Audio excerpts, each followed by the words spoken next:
Hey everyone, it's me, Kyrie. If you're watching this on YouTube, thank you. Consider this a sample of some of our best work, and I encourage you to go to scanlinemedia.com or patreon.com/scanlinemedia if you want to check out more shows or want to support us. Links will be in the description below. And now, on with the show.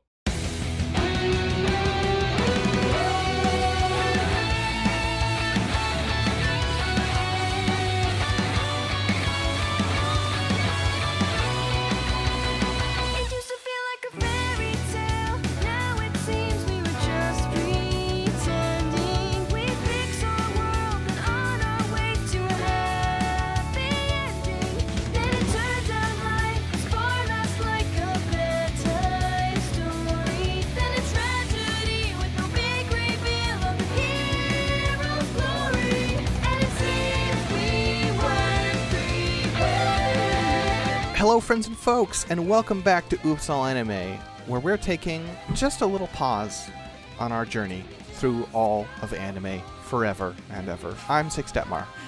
I'm Jennifer Uncle. I'm Kyrie Page, and we've taken a pit stop. We've taken a pit stop number 200. Oh. Because at the time this comes out, it will be episode 200, and then in a few weeks it'll turn into episode 201 because we realized there was a numbering error. They don't have to know. They don't have to know. Well, I mean, the reason they have to know is because for posterity, this podcast is going to be labeled 201 for longer than it will be labeled 200. Fair.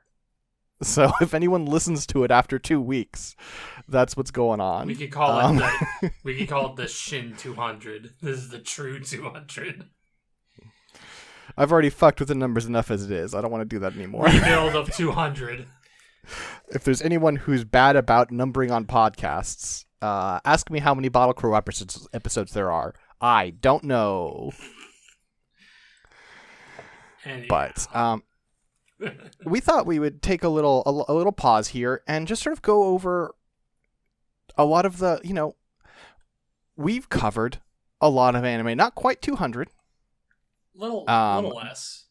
Little less, but 175, which is pretty good, I think. Mm-hmm. And I think there are a lot of people who I'm sure weren't here at the beginning of our journey, haven't gone back, and even for those who have, it's like, some stuff slips your memory. I think it would be nice for us to take a little time and be like, hey, these are the shows that we did that we think are really special to us. Sure. Also, apparently there are 179 episodes of Bottle Crow. Oh, okay, perfect. Nice. Even though we're up to episode number 143. Oh, right, because you do some fucked up numbering with, like... This is what I'm saying. I'm bad at... Don't let me touch your podcast. I will make the numbers fucky. There's technically going to be 2 episode 201s on this anyway, so... It's fine. That's also true. Don't let me near your podcast. So we have picked 5 anime that we collectively all of these are anime that we've covered that you can go back and listen to an episode to. Mm-hmm. I will note in the show notes what episode number it is for that given show.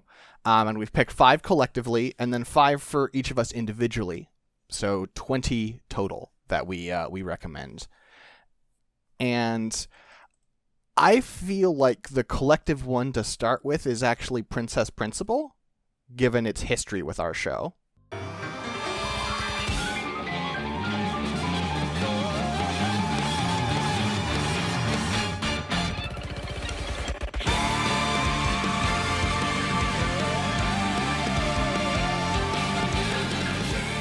Princess Principal, I wasn't on that episode, but I know Princess Principal is a very important show for Oops All Anime in general. Also, like, the design of Scanline Chan, just in general. Like, one of her visual motifs is the braided hair, and it's like, that is a motif from Princess Principal. Yeah, that asymmetrical braid is a very specific character reference to Princess Principal. But I think like early on, if you look at the early days of The Halcyon Upsal Anime, days. yeah, we were definitely still figuring out the format. I think, at first we were like, we're going to do, the first episode is just going to be over one episode. And I was like, oh, that was a bad fucking idea. And then, we did 1 and 2, and then we were like, oh, and then we'll continue to come back and, do another couple of episodes every now and then on shows we've already covered, which now sometimes we come back and do like a roundup. But like, there are shows where we came back to do episodes 5 and 6 as another episode. And it's like, what? That doesn't make any sense. So Princess Principal is back from the days when we didn't really know what we were doing, we were still figuring it out. And I think in that way it was influential in us, like, getting a good feel for the show, for the guest we had on, which was, we had Connor for that. And realizing that, like, hey, we want to keep talking about this show, and what does that look like, Yeah, that show makes a very strong impression, both with the character designs, the action. Well, both implies just two, but with the character designs, the action, and like the non-linear way in which they tell the story, which it's a good show at dropping specific details that make you want to immediately see more. Mm-hmm. Yeah, and it's just, it's a pretty show. It does steampunk in a way that isn't obnoxious, which is so difficult. Oh, it's not Cogs and Hat. I mean, there's a little Cogs and Hat. Okay, but they make it work. Okay, fair enough. I'm just flashing back to all the anime conventions I used to go to, and I would see the steampunk like fucking section, and just dudes with top hats with gears in them, and it's like, dog. Doesn't work. Yeah, it makes its style work, and also it has maybe one of my favorite opening songs for an anime.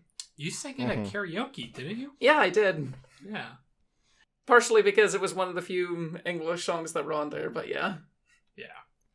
It has that great style. It does have that great music. I mean, I think its steampunk aesthetic can mostly be illustrated by like a girl in a black and white schoolgirl uniform holding a revolver in a hallway filled with pipes. That's the kind of steampunk it's going for.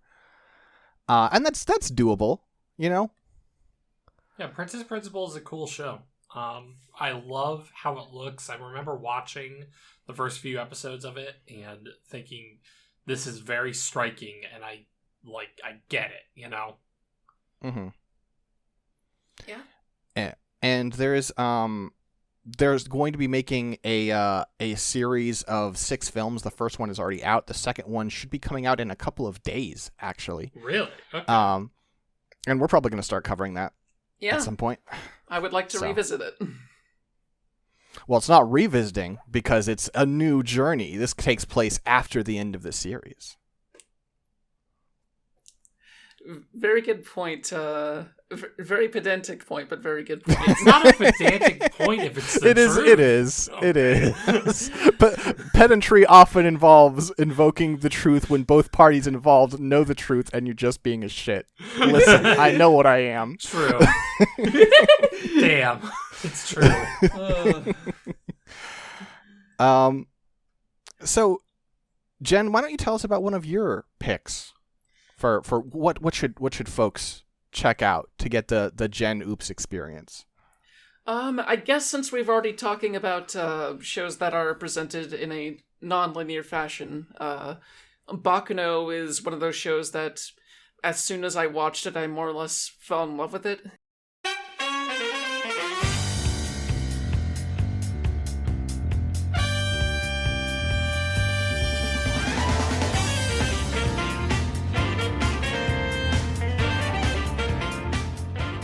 It's I believe it takes place in the 1920s. It takes place in early 1900s America, where mostly.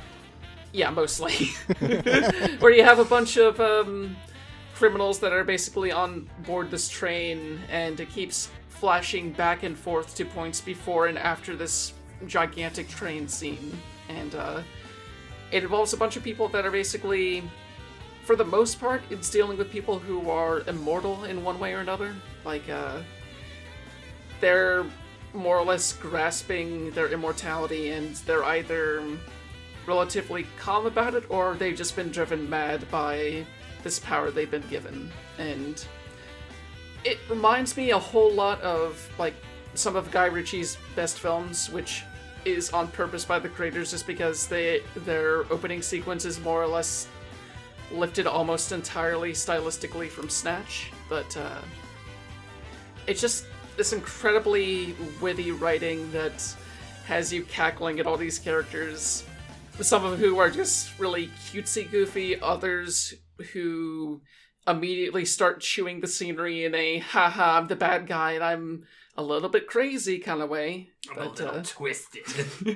Yeah, kind of like that. And it does a great job of making you love these characters almost immediately, and then being like, now what you're really gonna love is when we put a bunch of these characters in the same room together, and you'll be able to see how they bounce off one another. It's a very involved show that doesn't ever leave you confused about what's happening. Like, it's very good at revealing things when it needs to, and I just adore watching it.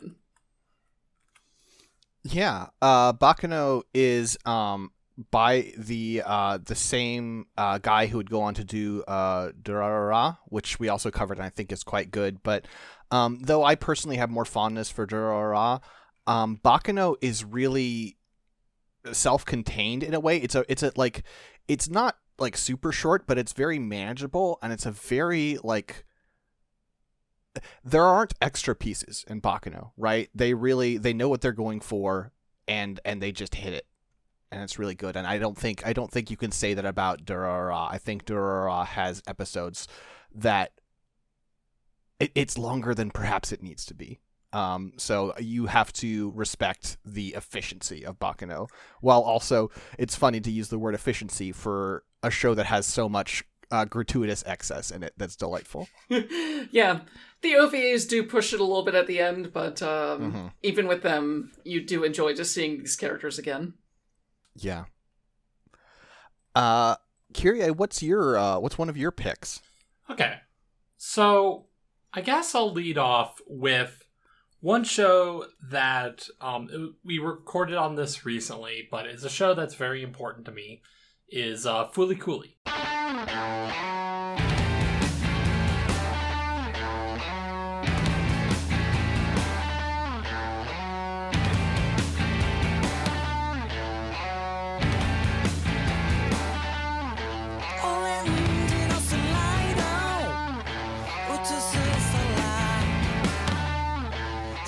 Fooly Cooly, I know, wasn't a huge hit with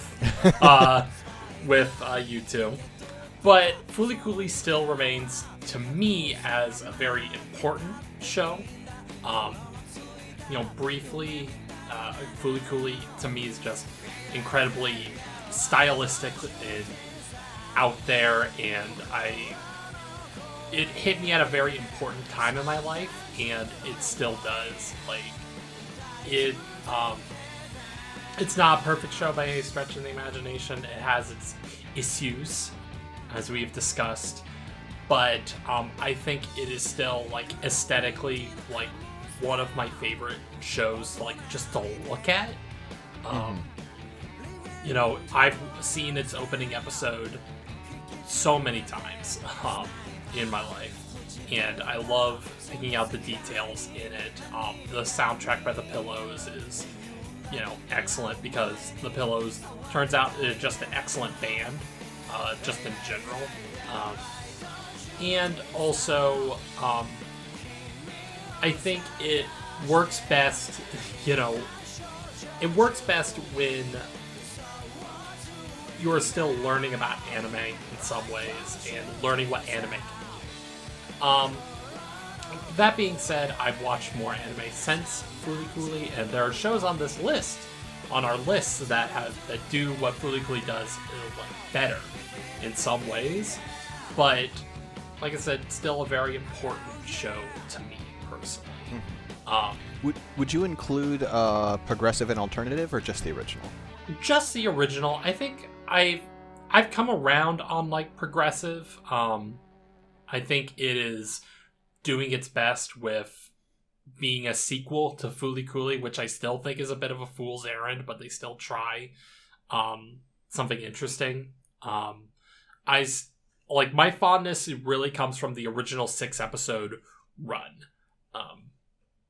And I don't know, I think, it's a type of show that even if you don't love it, hey, it's only 6 episodes. Like, it packs a lot in there and tries a lot of things. And I respect it for what it was trying to do at the time, because it's a very time and place type of show. Mm-hmm. But yeah, I still love it a lot. I still really like the character Haruko. As I mentioned in the episode, like, Haruko is one of the first times I ever presented as feminine into the world. And so she's a very important character to me. So it's a very, like, I think the other shows on the list, on my personal list, are a little bit more approachable and watchable. But Fooly Cooly is still very important to me. Mm-hmm. Yeah, sometimes you have those shows that it's just like you feel like you'd be doing yourself a disservice by not mentioning it, right? Exactly. Like, it is still one of my favorites for many reasons. Mm-hmm. And I think it's still, there's not a ton of difference between, like, what you personally like and what is good, but, like, I just personally like it a lot. So for my list, there's going to be a real murder, arson, and jaywalking vibe here. As I name classic after classic, and then I name a show where you're like, oh, okay, I guess that's on your list. But I'll make the defense when that time's come. I'm going to start out with a little known, it's called Sailor Moon. Don't know if you've heard of it. Tell me a little bit about Sailor Moon.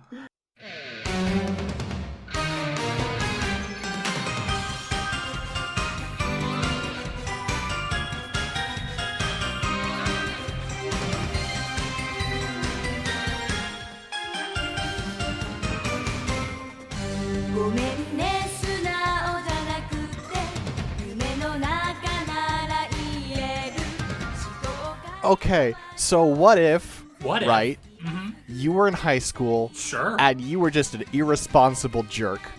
Awesome. But you weren't like the kind of jerk where it's like, you're not like mean to people, you're just a fucking flake and a half, and it causes so much trouble for you and the people around you, right? Yeah. Mm-hmm. And then you get magical girl powers, and so you're doing that shit. I think the real magic of Sailor Moon is around the writing of the characters, right? Like, I enjoy magical girl stories just generally. But I think the great thing about Sailor Moon is captured in Usagi's interactions with people, in their interactions with her, in the other Sailor Scouts. It's so funny to have, like, the intro be about, like, oh, there's this great love story, right? And you're like, oh, the great love story is behind Usagi, this fucking, like, flaky ditz, and her soon-to-be boyfriend, who's right now just this, like, complete loser. Mm-hmm. It is incredible how much Mamoru is the lamest man in anime. Yeah, he is so incredibly, like, even they remark about, everybody has seen the classic meme of, like, my job here is done, but you didn't do anything, like, shtick. But that is, like, as I've watched a fair amount of Sailor Moon, and that's a lot of Tuxedo Mask. Is that it's the classic, the show is in on the joke, right? Uh-huh. Like, there is an early episode where they, for reasons, end up going to an amusement park, and Mamoru, who's older than them, they're middle schoolers, he's in a high school, and he's this high schooler alone on a roller coaster, and he's like, huh, look at you nerds. It's like, buddy, you're alone on a roller coaster. What is happening in your life? Mamoru playing Super Mario Brothers 3 on a roller coaster. Yeah, just the characters are just so charming. The art style is gorgeous, iconic, and I just Sailor Moon's fantastic. Watch it. Yeah. Who's your favorite Sailor Scout? Oh, I'm a Jupiter fan. Hardcore. Okay. I'm a fan of Mercury.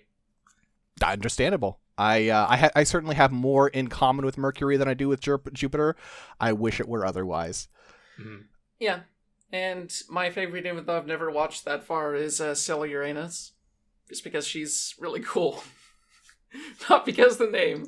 I just look at her. That's why you should probably say Uranus, which is how most people say it when they're not trying to make some kind of lewd joke. Okay, Uranus. Like, Sailor Uranus is really cool. She said Uranus. She said Uranus. Isn't Sailor Uranus voiced by Megumi Ogata? Wait, really? I believe so. Oh.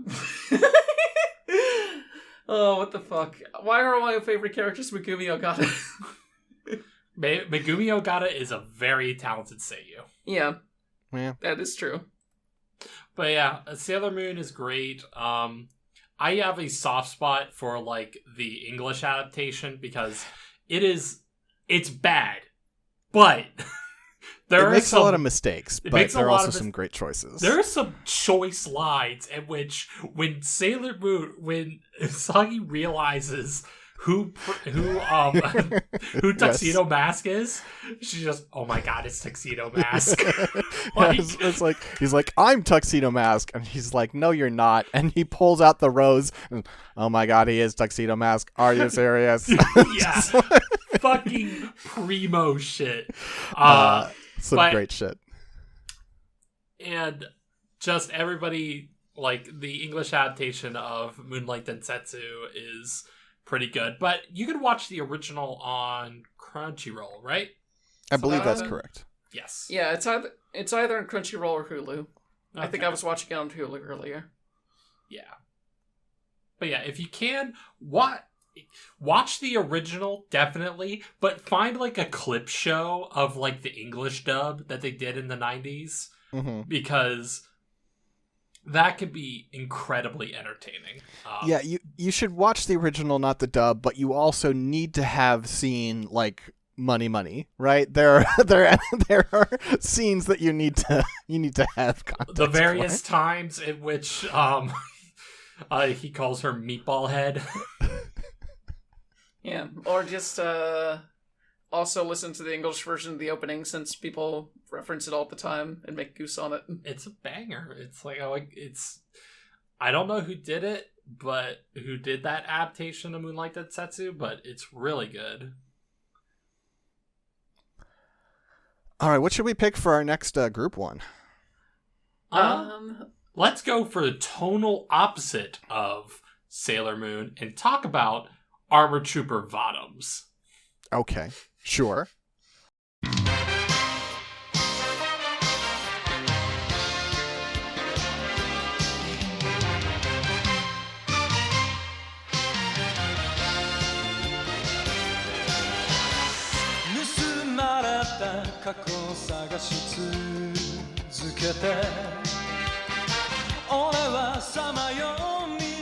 So Armor Trooper Bottoms is a show that I think I and others, including the person who's guested on several Bottoms episodes, our friend Crass Pants, were turned on to by our friends over at Abnormal Mapping and the Great Gundam Project. They watch Gundam all the time, every week, and they also watch another show as a backup, usually a mecha show, but not always. And so one time they were like, hey, we're going to watch Bottoms because it was made by some people who worked on the original Gundam and then moved on to this, and no one talks about it. And the discovery that Bottoms actually fucking owns changed a lot of lives. Yeah. So to be on one episode of Bottoms, I marathoned, I believe, 2 seasons worth of that show at once, which was a hell of a thing. And it was hard for me to get through, but at the end of the day, I did appreciate it for what it is, and I want to watch more because it is like... So, we'll talk about Gundam in a little bit. Spoilers for later. But Armored Trooper Bottoms is definitely a glimpse into an alternate universe of, like, what if Bottoms was the show that took off and not, Gundam? You know what I mean? Yeah, Bottoms is made by people who worked on the original Gundam. Mm-hmm. And, like, right off the bat, there are some things where there's, like, at the start of the original Gundam, they're like, oh, this war has happened. It's the 1 year war, and half of humanity has died. And Bottom starts out, it's like, it's the 100-year war, and 80% of humanity has died. Fuck you, Gundam. And you're like, okay, guys. Yeah, trying to one-up each other a little. But it's also, like, Gundam is very much, because of Tomino's interest, is very much about the relationship between, like, children and trauma and adults. And Bottoms is like, no, get the kids out of here. We just want to have our cool soldier boys. And it's good. Kiriko Kube is a pretty cool character with a dump truck of an ass. It is hilarious how many times in this show, it's more than once, in which you get a shot of Kiriko's butt, and it is taking up 5% of the screen. There are many situations where, like, okay, a fight ends, and then Kiriko's like, oh, let me investigate this desk, and he bends over, and you lean back in your chair and go, damn. But other than that, I did love with Bottoms its tone, its handling of its tone. I really liked season 2 because that took place in space Vietnam. Mm-hmm.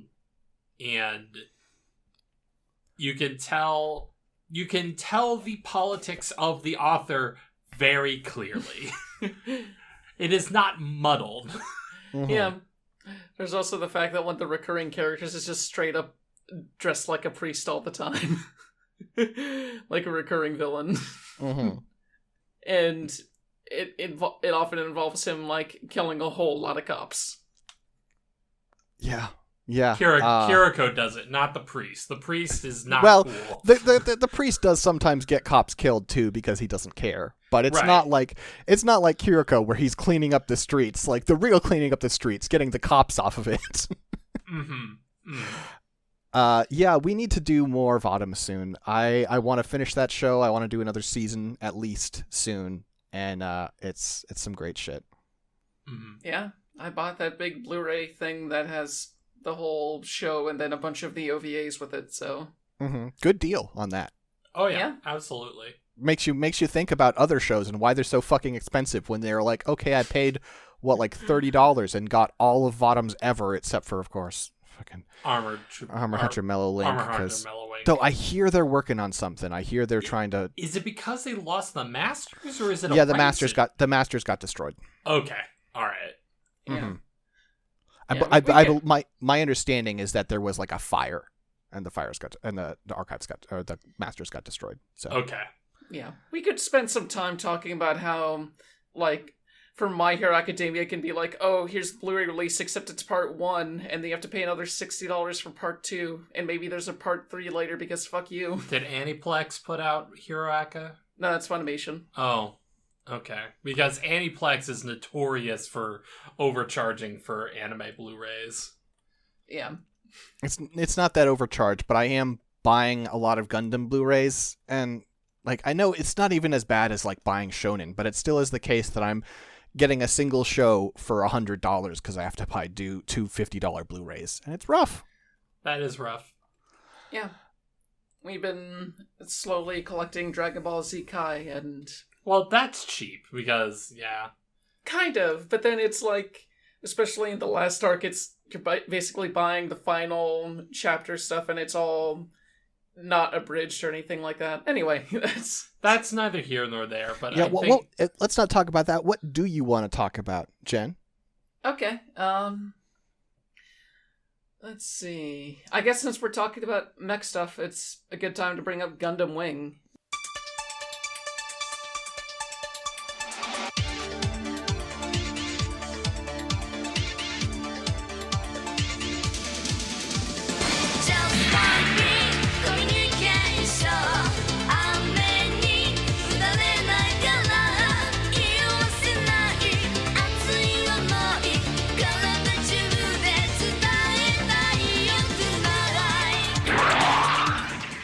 Gundam Wing is the first show, is the first Gundam that I watched all the way through, and it is very much head empty in terms of its politics comparatively. Like, one of the main things is how Relina learns to be like, embrace her destiny as the peace crafts and fight for peace, and then she meets someone who's like, oh, you think peace is cool? Well, I love war. What do you think about that? And it often involves, it's the kind of show where at the end of the first episode, she brings an invitation to this cute boy to her party. The boy rips it in half, walks beside her, wipes the tears from her eyes, and says, "I'll kill you." It's so over the top so all our the first time. date.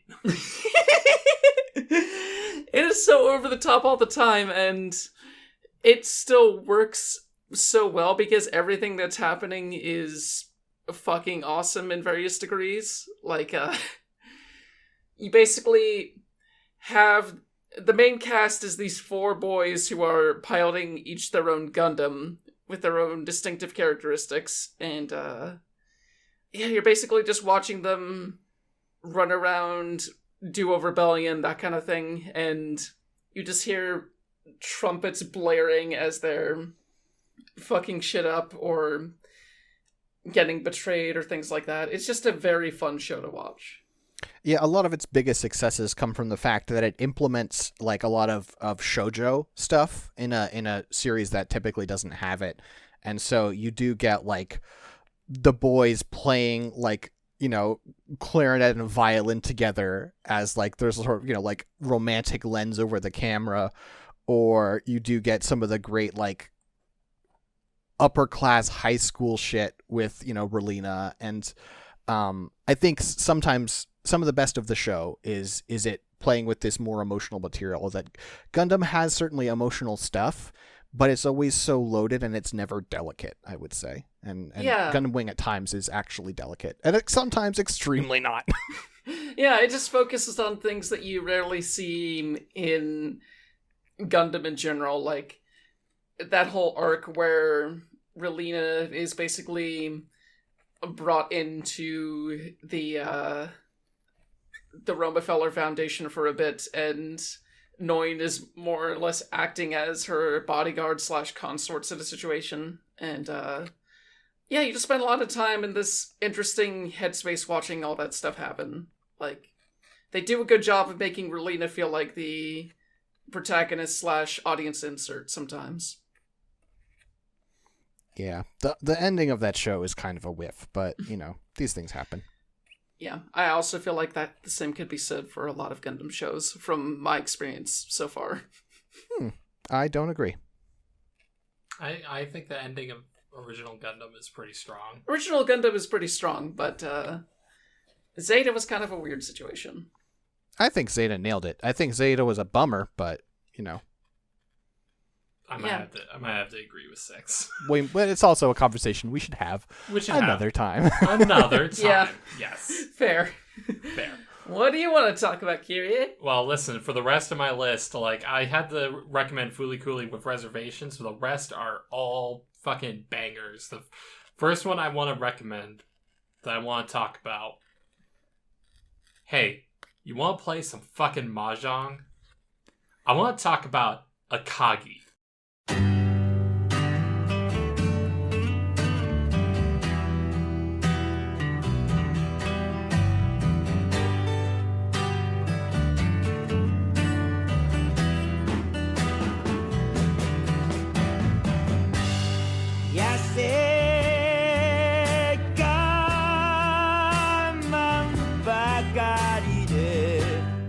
Oh, the Shadow King. No! the legend that descended into darkness. Akagi. Yeah, into Shadow? Got it. No. Oh, you mean Amaterasu. No!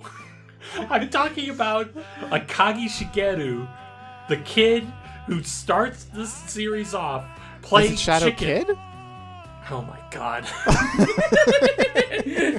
Akagi Shigeru fucking launches himself off of a cliff playing a game of chicken, swims up, like, gets to shore, ends up in a mahjong parlor, and saves this dude's life who's playing mahjong against the Yakuza, and he doesn't know how to play mahjong until, like...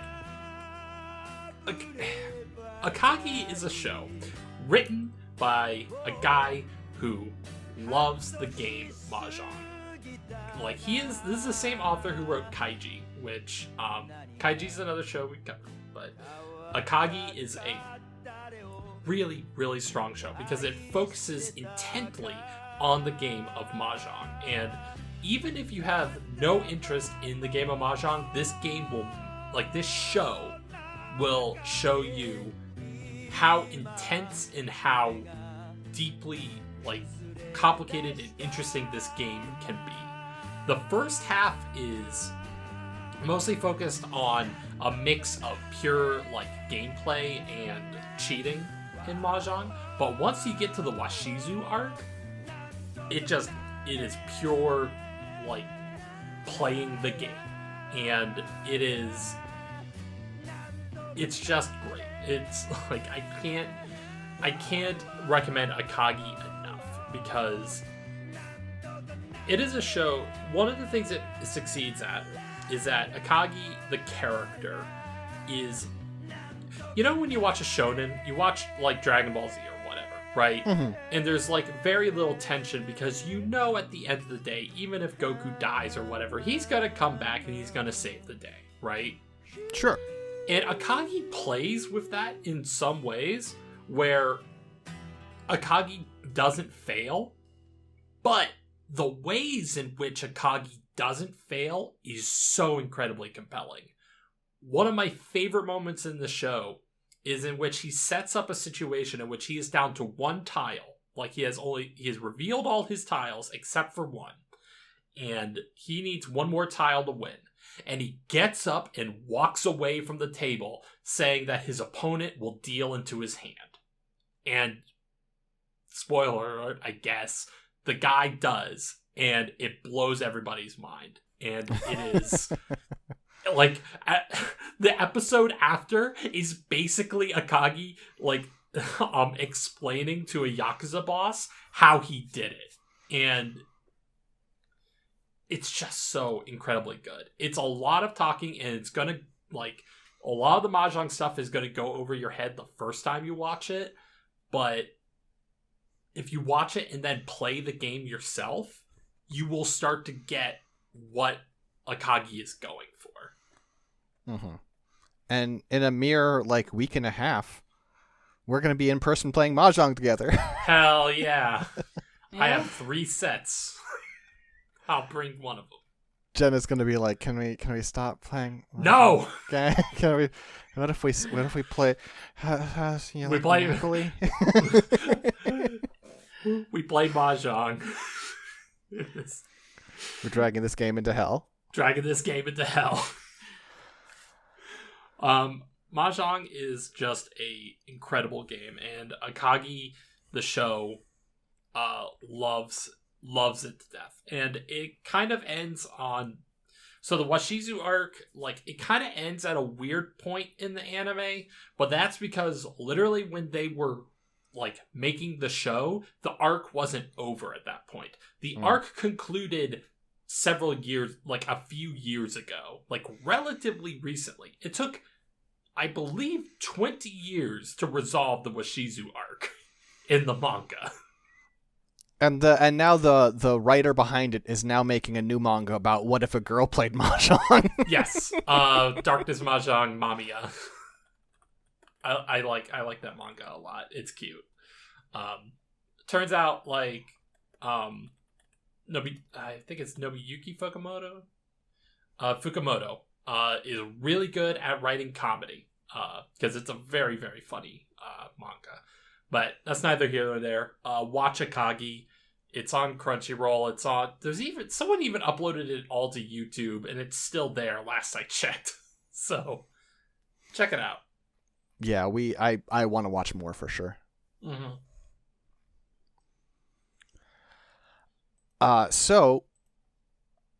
For my next show, so a lot of people like there's been a lot of buzz in our circles lately about Gundam over the last couple of years, right? Mm-hmm. And people are like, man, Gundam's such a big franchise. Where do I start, right? And it's a really difficult question. No, it's not. Watch fucking Gundam.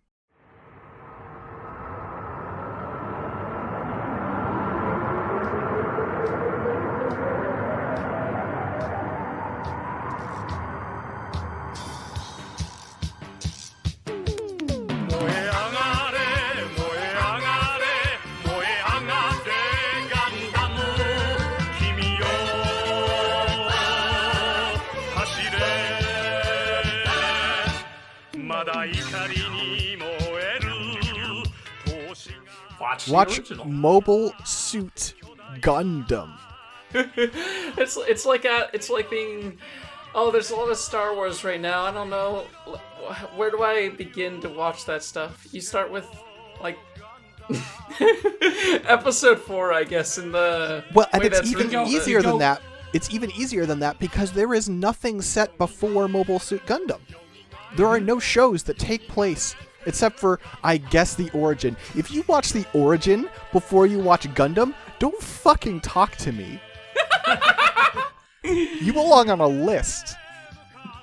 A Gundam crimes list. Gundam crimes. So, the original Mobile Suit Gundam will set you up for what Gundam is. We'll show you that all the people who are telling you that shows like Eva are completely subverting the genre don't know what the hell they're talking about. Mm-hmm. Eva does some interesting things. It's not the first show to be like, what if piloting a robot is bad? That is the premise of Gundam. Yeah, like, you do not have Shinji Ikari without Amuro Ray. No. Like, full stop. And, like, the show has a great progression, and you also get to be exposed to one of the most classic moments in any Gundam series, realizing that it's time to wrap things up and suddenly dumping a bunch of plot on you, and the plot gets awesome. The ending of Gundam is pretty fucking fantastic. It just slams on the accelerator, and it's wild. Mm-hmm. Yeah, I think it watches great even today. It looks great. I love, honestly, the higher resolution, the better, because then you just get to see those dirty cells, and I love it. Oh, you love to see it. You love to see, like, okay, here's this ship's, like, floating over this background, and you can see, like, the dust on the top cell as it slides across the other. Oh, it's crispy. You can practically see the thumbprints of the animators. They're, like, shifting the cells. It's so good. And yeah, it's just, it is self-contained. You can watch more, but there's no reason ever to if you don't want to. It's just a great show. Mm-hmm. Yeah, and a great introduction to a series I love a great deal. Yeah, I'm very thankful that 6 held my feet to the fire till I watched the whole thing. It was worth it. And now you're out here talking about how bad the ending of Zeta is. Fucking slander. This is the thanks you get from Jennifer Uncle. This is how she says thank you. Oh boy. I'll think about that stuff. You're allowed not to like the ending. I thought it was good, but okay. So okay. Princess Principal, Vodums. Mm-hmm.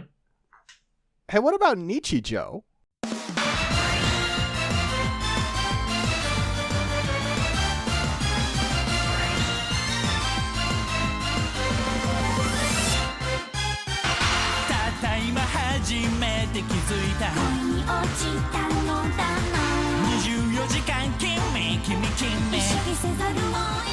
What about Nichijou?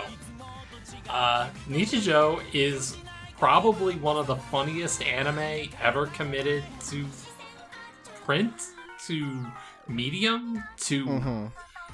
I don't know where I'm going with this. All I know is that Nichijou is just one of the most charming, funny shows that you can watch.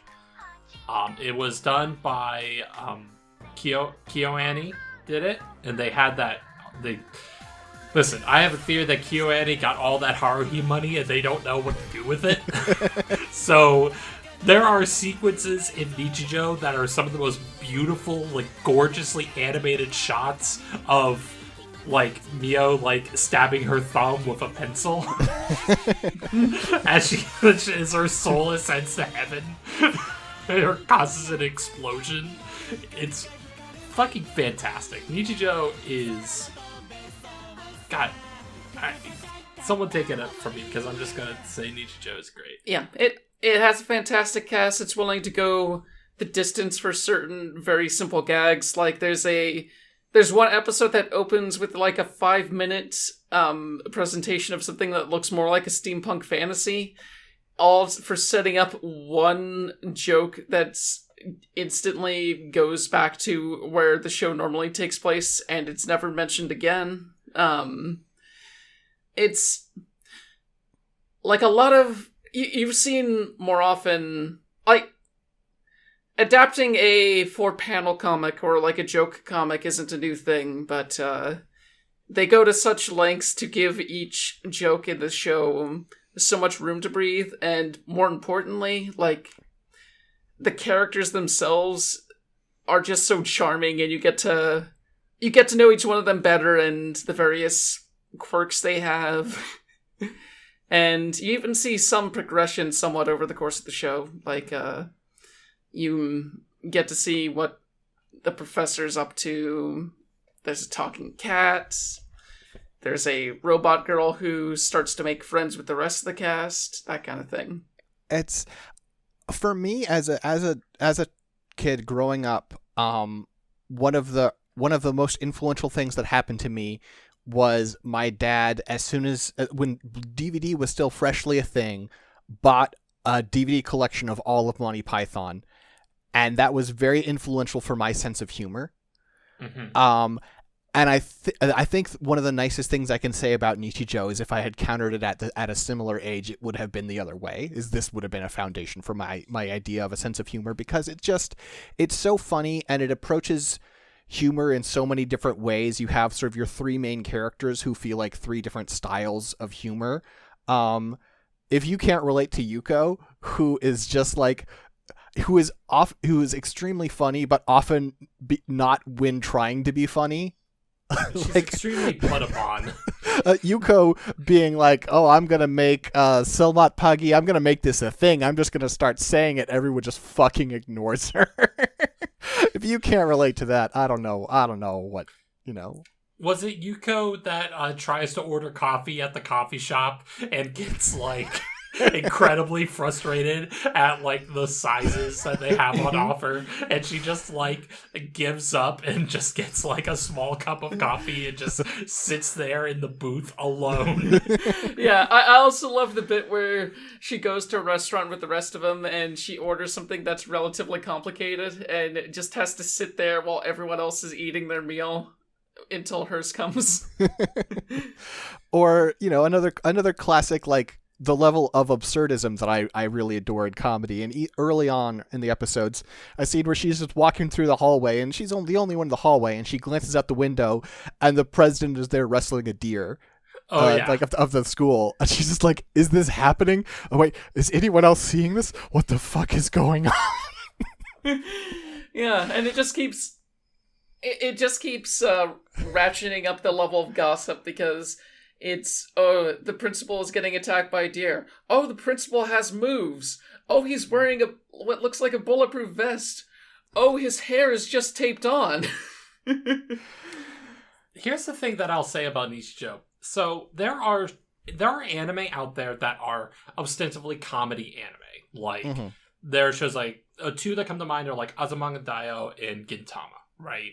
Mm-hmm. And those shows can be very funny, but they also have their issues, like just a myriad of issues. I feel like with Nichijou, there's almost none of that. Like, it's not pure in terms of like, it's not like, oh, uwu wholesome or whatever, but the style of comedy present in Nichijou is very approachable and anybody can get into it. And it's not like punching down, Like, Nichijou just finds ways to, like, I mean, the title of the show is about everyday life, and it's about finding the humor in everyday life.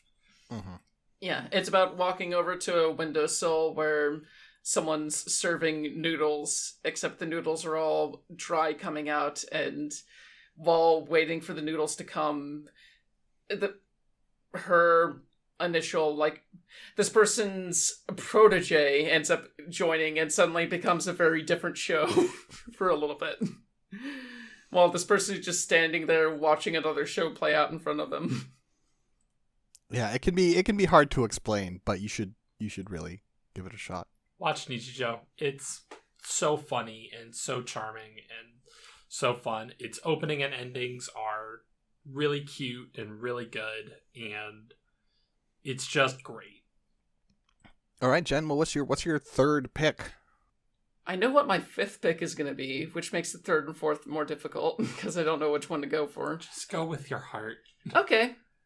Akadama Drive has no business being as good as it is.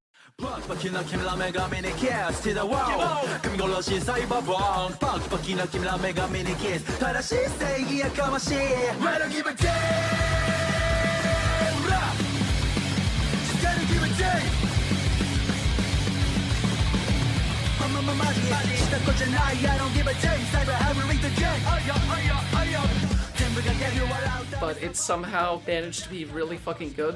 Like, I feel like the creator of Akudama Drive, whose name I'm blanking on right now, who also made Danganronpa and all that, like, as his work went on while playing through those games, his work kind of got a crueler and crueler bent, and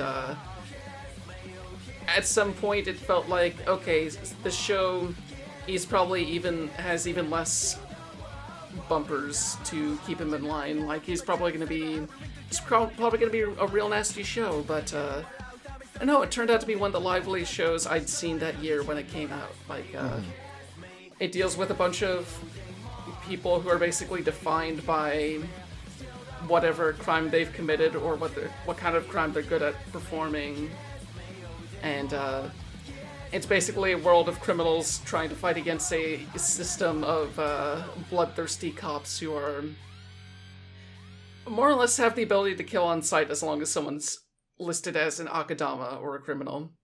And the show pulls you into this world by having the main character, who gets coined Swindler, get pulled into that system by accident, bluffing her way through amongst some of the toughest criminals imaginable. And yeah, it's such an interesting, different take on a dystopia, and it's having, for the most part, it's all about these characters just ripping shit up in ways that are gory but don't feel too grotesque. And yeah, it's just one hell of a good show. We were so, like, the collective of us, like, at Scanline, we were so inspired by, like, the ideas present in Akudama Drive. We did a special tabletop episode of, like, Scanline Tabletop based on this show's ideas. And I loved doing that game. That was such a fun game. And I think Akudama Drive also has, like, Akudama Drive has its issues, but I think it is a extremely entertaining show. I think it is stylish as all hell. Like, the fight scene between Brawler and the Master in that Ferris wheel, like in that big amusement park, gorgeous. Absolutely pretty amazing. Stunning animation. And this was a first outing for Tukio, which was a collaboration between the Danganronpa creator and the 999 creator. We're blanking on the names because we are professionals. Yeah, Danganronpa guy is Kazutaka Kodaka. That's it. I forget the 999 person's name right now. Whoops. I will say I am very pleasantly surprised to find out that Kodaka can make two good things in his life. Well, they, broken clocks, right? Sure. Yeah, what I did play of whatever his latest game is, World Ends Club, it had some charm to it, though it also felt like it was running thin pretty fast, but maybe I'll go back to it at some point. But yeah. Yeah, I thought you were pretty positive on that one at first. Yeah, it's one of those things where I definitely need to go back now that it's fully released, but there were bits of it where it definitely felt like I could see some of the edges coming off a little. I see. But Akadama Drive is a really good self-contained sort of thing. I loved watching it week to week. It was gripping and, like I said, like has some absolutely stunning, gorgeous animation. And I think I also agree, like it's worth watching. It's worth giving a try. Mm-hmm. What's your third, Kyrie? Speaking of things that are stunning to look at, and I don't know how I'm going with this, I want to talk about Megalobox.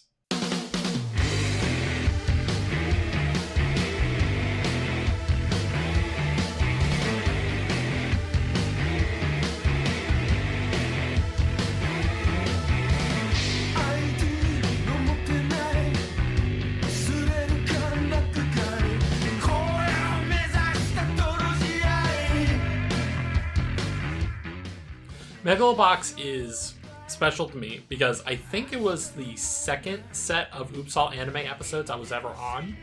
Like, I think before that I did MMO Junkie, right? Yes. I did MMO Junkie first, but then y'all came to me and were like, yo, what's a show you want to watch? And I was like, I want to watch Megalobox because Megalobox is pretty fantastic. It had a second season that I was not so warm on, but its first season, wow, incredible. Megalobox is a classic underdog story. It is set in a dystopia, but it is an extremely stylish show.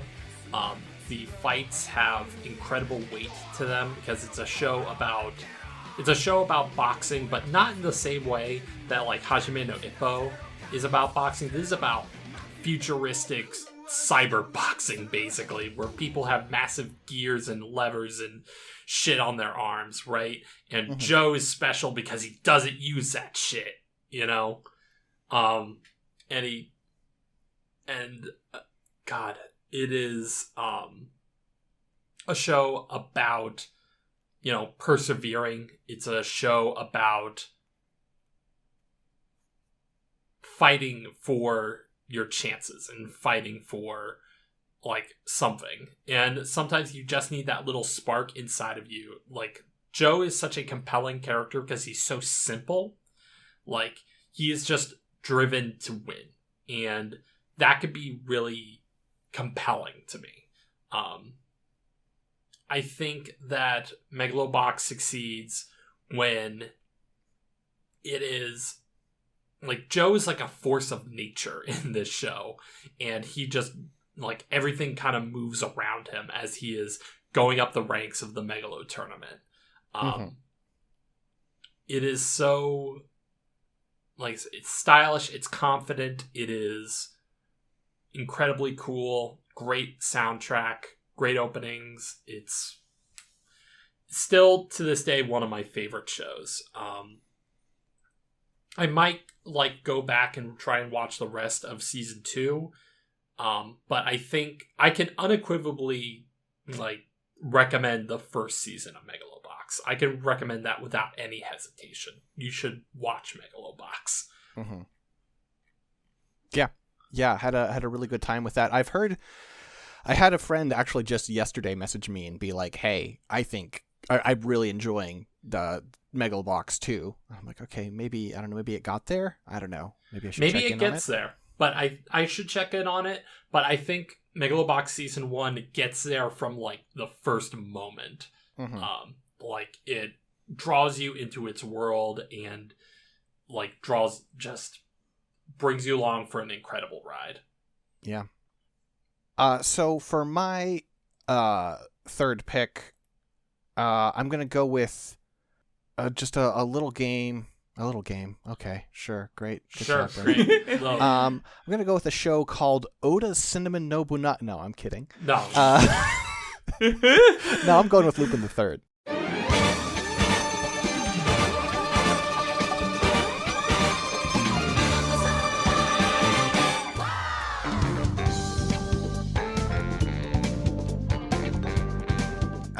Yeah. I love Lupin the Third. There is a lot of Lupin the Third out there. I'm probably mostly going to talk about ones that we haven't covered more than ones we have. Because we mostly covered part 2 here. We also covered some of the movies. We covered Castle of Cagliostro. We covered Lupin the Third the First. Castle of Cagliostro, very good. Lupin the Third the First, quite good. But for me, a lot of my love of Lupin the Third is from part 1 and from part 4. I do pretty much love all of Lupin the Third, though. It's a big, fairly sprawling franchise at this point, and there's a whole bunch of stuff you can check out. I think the anime adaptation is superior to the manga, personally. I do not have a lot of respect for the author of the manga Monkey Punch. I think Lupin the Third has definitely, like, the thing that has made it so endearing and so charming has been, like, the work of the anime. Mm-hmm. And I would honestly say specifically, I think Miyazaki had a very big hand, both in Cagliostro and also Lupin the Third Part 1, in sort of shaping Lupin into this character that he is a criminal, but there's a lightheartedness and a charm to him that I feel like what I've seen of the manga, he kind of, like, there are certainly jokes in the manga, but ultimately Lupin's kind of a dickhead in the manga in a way I don't care for. Whereas the Lupin the Third crew is very easy to root for. You have a bunch of great characters, and then also you have Goemon there, which is fun because he cuts things. He's not really a person. Goemon's a little more of a person in Fujiko Mine. I was going to say, in Fujiko Mine, they do some good stuff with him.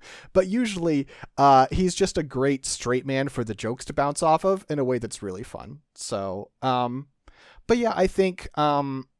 honestly, if I were to recommend someone like watch a Lupin the Third thing, I would say Castle of Cagliostro, or I would say Part 4, which is the one that's set in Italy from 2015. That one's quite good. That's the one with Rebecca. Yeah. If you remember her, Rebecca was great. Yeah. Who just insists she's married to Lupin. Yeah, Lupin the Third is like, it's endeared, I think, for a reason. And it is like, Lupin the Third is at its best when it is about these chuckleheads, like, putting together an impossible heist and having a blast with it, you know? Mm-hmm. Yeah, it's one of those series where it has run just maybe as long, it's very similar to something like Detective Conan, where there's like hundreds and hundreds of episodes and you can jump in wherever, but it does feel like with Lupin, it is able to stand alone a little bit better just because there's something about a heist that you can do a million times, sort of like just how you can do a crime a million times, or murder a million times. I'm pretty excited for the new voice of Jigen, who's always been a fantastic character and always had fantastic voice acting. But for Part 6 coming up here, they're sort of officially passing the role to Akio Otsuka, who, incredible voice on that man. And I think it's really great because the previous voice actor, Banjo Ginga, is still alive. But he's 72 now. He's ready to dial it back a bit. I think that's understandable. Pass it to someone who's only 10 years younger than him, actually, now that I think about it. Yeah. Oh, God. Yeah, Lupin's been running for long enough that you've had multiple actors come and go as they've passed away or have turned 70 or 80 along those lines. Like, it's one of those shows where... And it's amazing, too, because, like, even as they get that old, they still have that same sort of... They can still play that character perfectly with all the same zest and emotion and excitement. I have to apologize. I listed Banjo Ginga. he voiced Jigen in one movie in 1987. It's mostly been Kiyoshi Kobayashi, who is 88 and has been doing this for a long time. Yes. Mm-hmm. So, my bad. Instead, we're going to get the guy who dubs over Nicolas Cage, which is fantastic. And also is the Japanese voice for Solid Snake. And for Gato. for Solid Snake, Annabelle Gato, Bato, All for One from My Hero Academia, Xehanort. Yeah, he's got a bit of a He's got a bit. Guy is well known. Mm-hmm. Yeah. Clearly that means they need to get Richard Epcar to play his English voice. There is a sense here. Yeah. That's what they did in FF14. Yeah, the two of them just constantly share roles together. It's interesting. Wow. Yeah, but watch Lupin. I guess on to our fourth collective show. I think we know what we should say for last. So let's talk about Kamen Rider Build.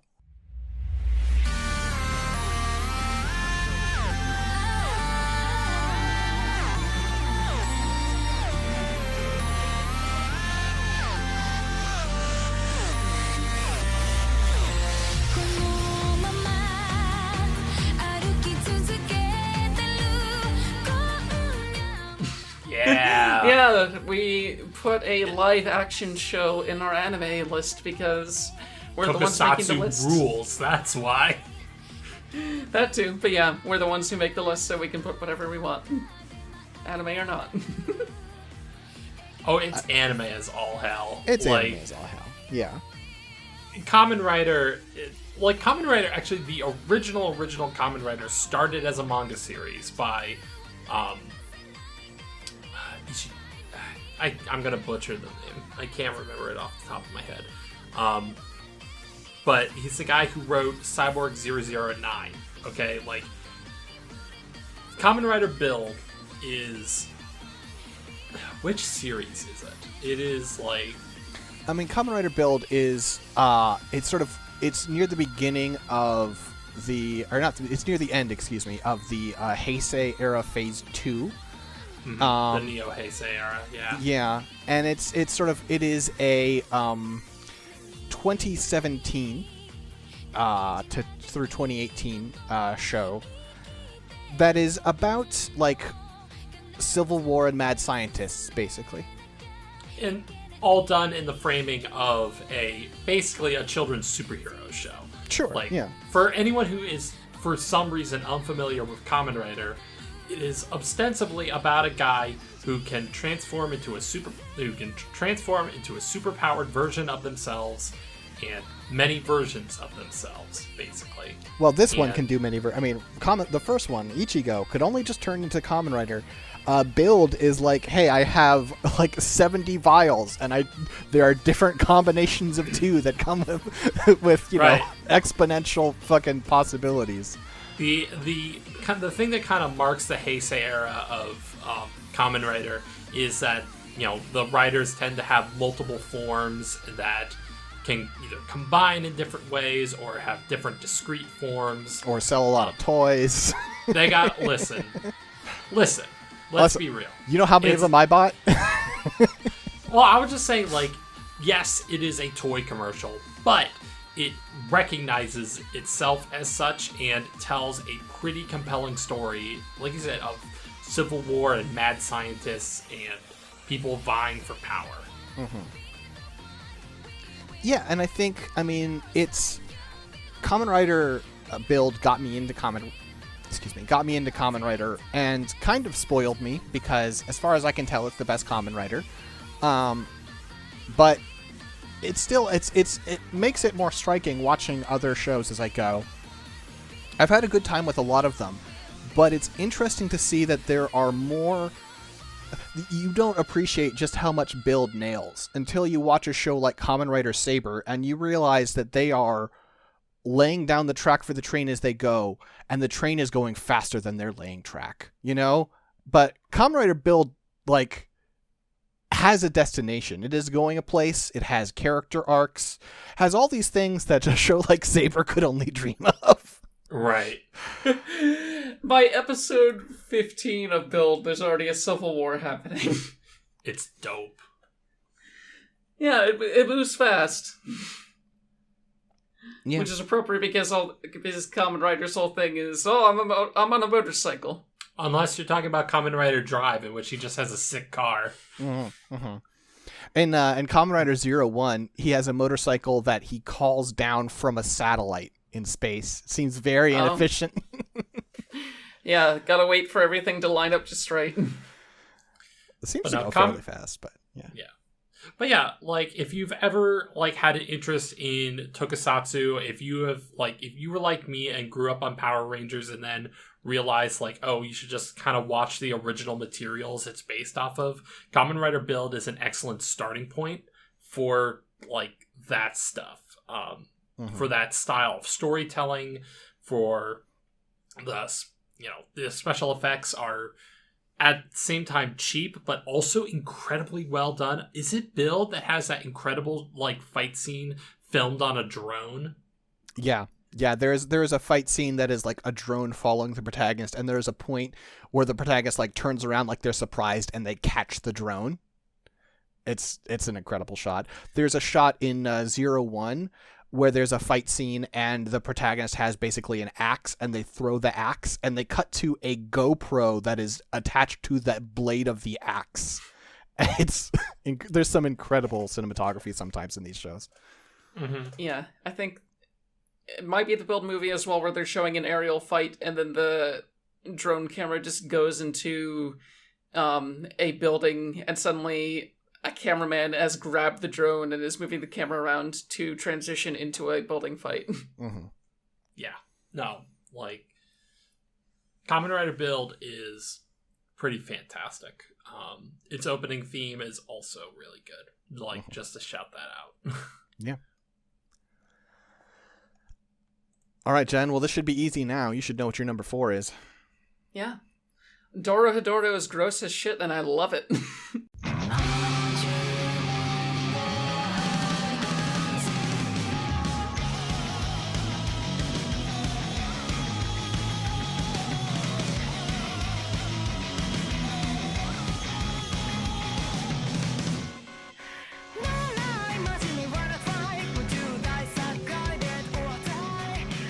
You can have this one, Jen.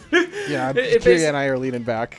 Yeah. Yeah, it takes place in this really lived-in sort of dystopia where magicians more or less use humans as their guinea pigs wherever they want, turning them into animals, putting their guts inside out, doing weird shit to them. There happens to be a guy who has amnesia named Kaiman, who wakes up one day and his head is a lizard, and he meets this girl named Nichijou who works at this who basically runs her own restaurant, and together the two of them are moving Kaiman around, meeting magicians, having Kaiman put their head in his mouth so the man inside his mouth can be like, okay, you're the one who turned me into this, or you're not the one who turned me into this. And oftentimes, regardless of the answer, that person is going to be dead within the next few minutes. But there's something about the way it has such a excellent sense of humor, and it does a decent job of somewhat de-escalating how grim this sounds, just because, like, one of the main side characters has her face ripped clean off by Kaiman by accident in, like, the first episode, and within a few episodes later, her face is totally fine, and she's in a mascot suit, cheering on a baseball game, being like, hey, wow, sharks, woo! And, it just has this excellent speed to it, where it's introducing all these lovable characters and letting you watch as they pick up hammers and just smash some people's fucking faces in. And, it's madcap, grotesque, and also very hilarious and heartfelt. It is such an interesting work, and I love it to pieces. Yeah. Good. I didn't care for it, but yeah, it's one of those things where if if you get super squeamish about seeing someone's face get bitten off, it may not be the show for you. But or yeah, just if it didn't click in that way. I mean, like, you know, as much as like I can handle the visuals, I didn't enjoy them, but for me it didn't have a hook. It's for a certain style of person, and if it's for that person, you're going to have a great time. Yeah, and it does spend an interesting amount of time with the quote unquote villains as well, kind of spending time with the bodyguards and getting their perspective, and even the main villain sometimes is just kind of like whatever.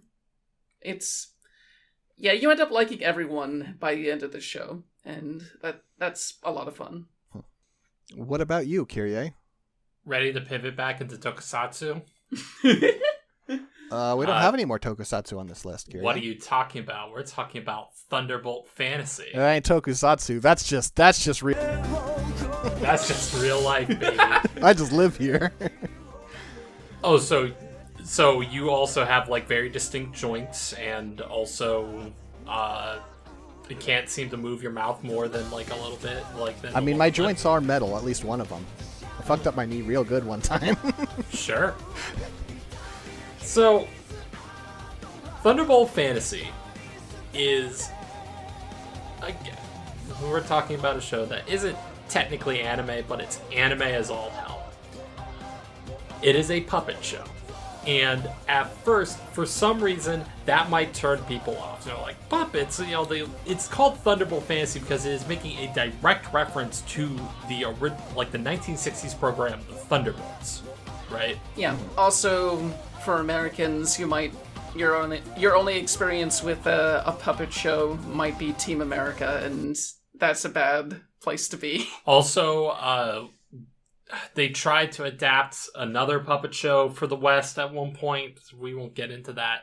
But Thunderbolt Fantasy is excellent. Thunderbolt Fantasy is a show that is a very simple story. You know, it's about a guy. It's about Shofukan going on an adventure, basically. And he has a bunch of compatriots. And it is a setup for some of the most spectacular puppetry like you've ever seen.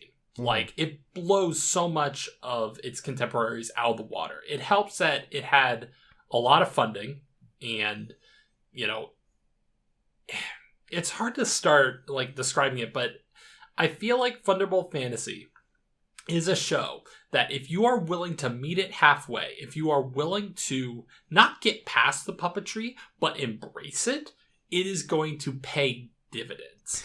Its very first episode has a scene in which a dude throws a sword into the air. It impales him through the neck. He spins it, decapitates himself in the head, lands in the claws of a fucking bone eagle.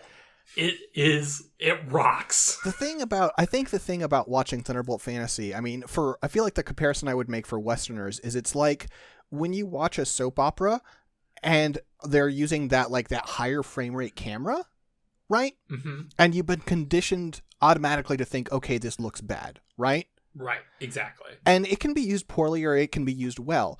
The puppets in Thunderbolt Fantasy are fucking incredible. I think it has better fights than just about any fight anime I've seen. The way the puppets lend a tokusatsu-like physicality, but they're still not actual people, so they can do anime-style exaggeration. The hybrid there is just unparalleled. It's incredible. Absolutely. And it captures subtle moments, too. There are subtle movements with, the princess character as she is, appealing to Shofukan to, help him on her journey, right? Mm-hmm. Or Lin Setsuwa, smoking a pipe. You will believe that puppet is smoking a pipe. Yeah. You know? But also, they do the best kind of, okay, let's talk about practical effects. What would be a practical effect for a person being thrown through a building? Well, you throw the person into the building and then you have demolition charges or whatever to make the house collapse on them, right? And it's staged in that way. And that's better than using CG. But you know what's better than that? Actually taking this puppet and just hurling it through a fucking house. It is so great. If you watch any of the behind the scenes footage, which I highly recommend, you will see these masterful puppeteers take these pieces of art. Like, the details on these puppets are second to none, and they are just chucking them across these sets. They just put Grover through a wall.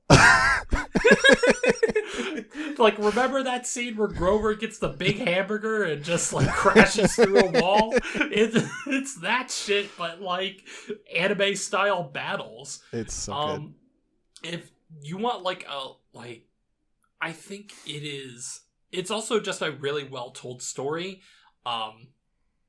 It is, fairly straightforward, but there's still twists and turns of, like, characters, like, turning evil, or characters who, make incredible revelations and things of that nature. It's a very epic, like, sort of tale, but it still keeps it grounded for all, which is weird to say about Thunderbolt Fantasy, that it keeps it a little grounded in some ways.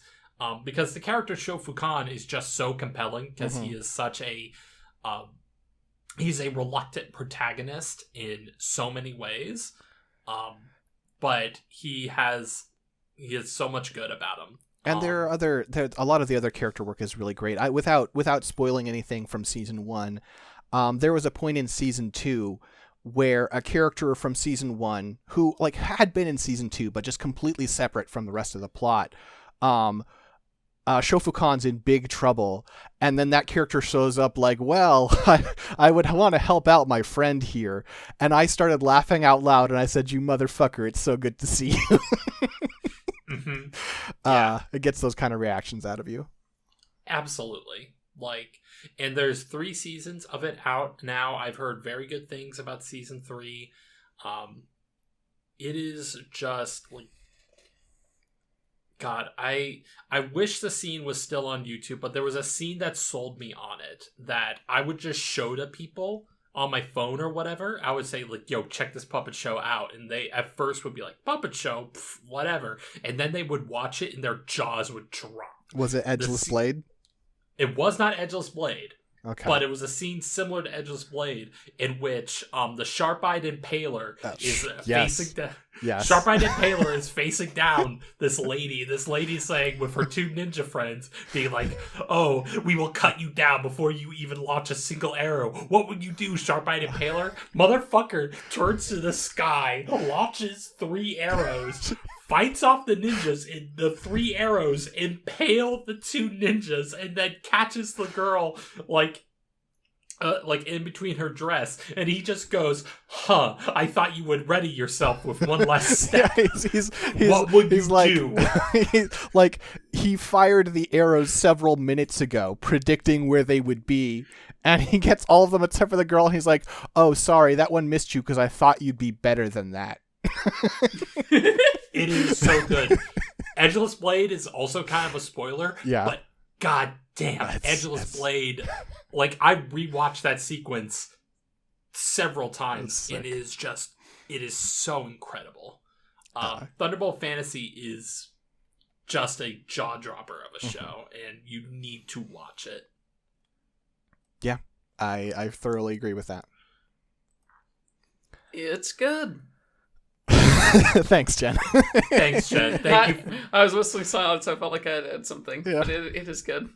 Like, there's in season 2, one of the musicians for the opening songs ends up joining the party. Oh, there's also a movie where it's focused on that character, and he's voiced by the lead singer of TM Revolution.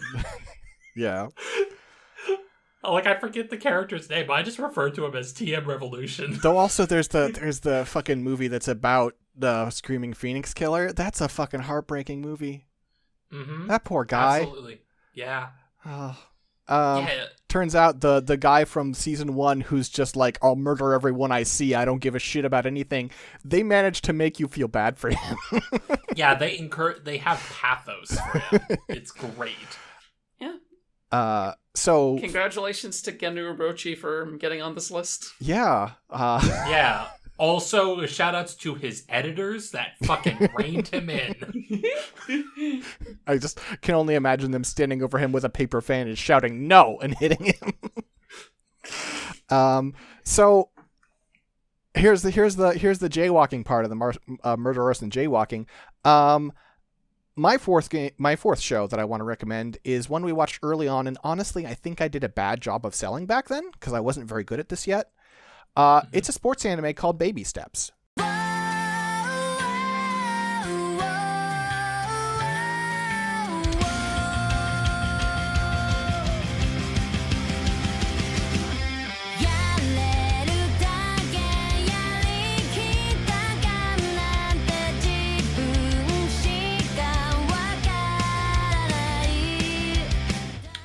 Okay, tell me about Baby Steps.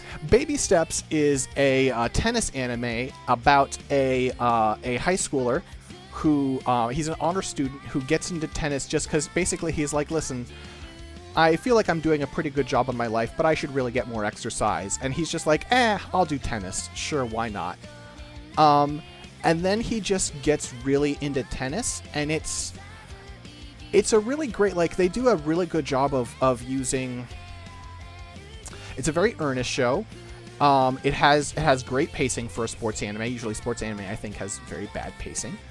And it also is really honest about, like, he'll lose matches often. Like, you're not going to see him win every time. He loses quite a bit.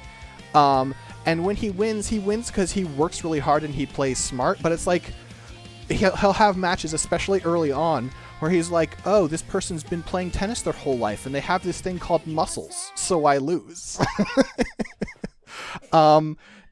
It's just this really sweet show about this kid realizing that he has been working hard his whole life, and he's had a decent life, but he doesn't actually care about anything, right? And it's not played up like this horrible thing. He's just sort of like, I realize I don't have any hobbies. And, like, it's fine. I'm not, like, upset about it, but turns out this is really fun, and I want to get good at this. And it's a very, I think, believable story of this kid realizing he loves tennis and trying to get good at it. I think that's something very relatable that I think more sports like shows can do, where like you have a protagonist who is like learning a sport or learning in like any show that like focuses on like a real life hobby can be really compelling, because like I've gotten in and out of a lot of hobbies in my life, and I love the feeling of learning something new. Like there is a joy in even just doing simple basic stuff that, you know, any sort of like artist or tennis player or whatever can do, but you just nail it for the first time, and it feels great. Yeah. And it sounds like Baby Steps captures that sensation of learning in just enjoying like something that you had thought you had no passion for in your life. And also kind of learning to be competitive, you know? Yeah, it's a really, I think it captures my version of the fighting game spirit, right? Like, right. If you know me, if you've played fighting games with me, I think I can be fairly competitive, but I don't think I don't get too salty generally, I think. I don't know, maybe I'm just saying that and that's not true, but I feel like you're generally pretty even-headed. And I like to see this show that is about someone, you know, like learning what I think is a healthy kind of competitive, because anime so often tends to focus on this sort of all or nothing personality, right? Right. And you have the moments where Maru, our protagonist, is like, you know, I've been at this for a while, and I think I would like to set aside extra money to buy a better racket. And his parents are like, are you sure that's what you want to do with your money? And he's like, you know, that's a fair question, but I think it's a good idea. And he's just so, you know, like, he's passionate but level-headed in a way that really connected with me. It's definitely a show I wanted to go back to at some point, just because, yeah, like you said, when we did that episode, I feel like I was a little too flippant about what it was, but maybe because we had just watched Prince of Tennis or something alongside it, but also, yeah, I'd be down to... Also, we were just new at this, and I definitely didn't know how to sell a show back then, you know? But yeah, right. Good sports anime. Yeah. I would like to... Sorry, are we... done talking about baby steps? Because I want Sure. to call an audible. Okay. I think before we talk about our last collective one on our list, we should go through our last on our list and then end on like our collective. That makes sense. Okay. Yeah. That's what I was going to suggest too. Okay. We were on the same page. Yeah, especially since like my last show is Ping-Pong the Animation, which is another sports anime that feels very different from other sports anime.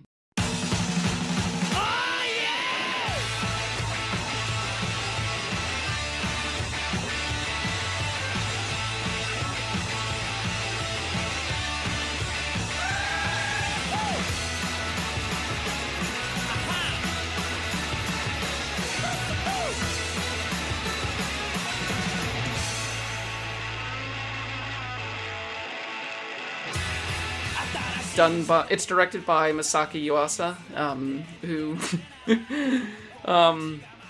it's not going to be his last time appearing on this list, but on our it's not going to be the last time we mention him on this podcast episode. But Go on. yeah, it's one of those shows that as soon as I saw screenshots for it, it was like so striking. It looked unlike anything else I'd ever seen at the time. Like, some people mistake its style for being quote-unquote bad, but it's this brilliant, beautiful sort of scratchiness. It feels so fluid when you're watching these various students play ping pong against one another. It's such a visual treat to behold, but as I've mentioned on other episodes of this show, like, Ping-Pong the Animation is such a cathartic show to watch. It doesn't last for too long, and it effectively tells this story of Smiley, this kid who never smiles and is pretty serious about everything he does, and kind of getting into his psyche a little bit, along with his best friend, whose name I'm freaking blanking on, which is not great, but he's basically the total opposite. He's very much a goofball, and often irks Smiley because he doesn't seem to be taking the game seriously enough. But after setting up a rival and going through some very familiar motions within sports anime, it kind of finds ways to take left turns. Like, it focuses on different characters suddenly having big changes in their personality as they are working through some shit. It focuses on these characters' childhoods and their hang-ups in a way that feels very lived in. It often spends some time not even just focused on ping pong at all, just spending time with these people going to the beach and basically letting themselves go or going on an adventure or just spending a night alone on Christmas going through those feelings. And by the time it gets to the last few episodes, it just takes the most surprising arc I've ever seen in a show and just spends time introducing back-to-back situations that, like, the games don't go exactly like you expected them to, but that's okay because the characters are reacting in ways that you just don't see. Like, they have so much dimension to them, even though this show is like a fraction of the length of other sports anime. Because, like Six said, these shows are terrible at pacing. But, yeah, it was a show that had me in tears by the last few episodes just because it takes all these characters and does right by them in such a way that you almost never see regardless of genre. Like, it's such a beautiful, optimistic show about the human experience. Which sounds like a cheesy thing to say, but it is true. Doesn't make it not cheesy. Yeah, but it's true. Yeah. It's a show that means a whole lot to me, and I'm thankful that I got to, like, finally watch it when we were doing Oops All Anime, and that I got to talk it up to Six and Kyrie and everyone else.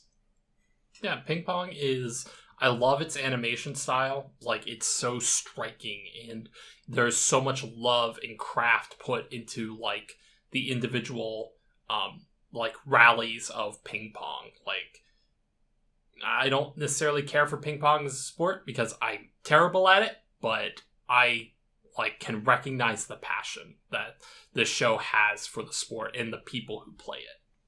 Ping pong's pretty great. Ping pong's pretty great.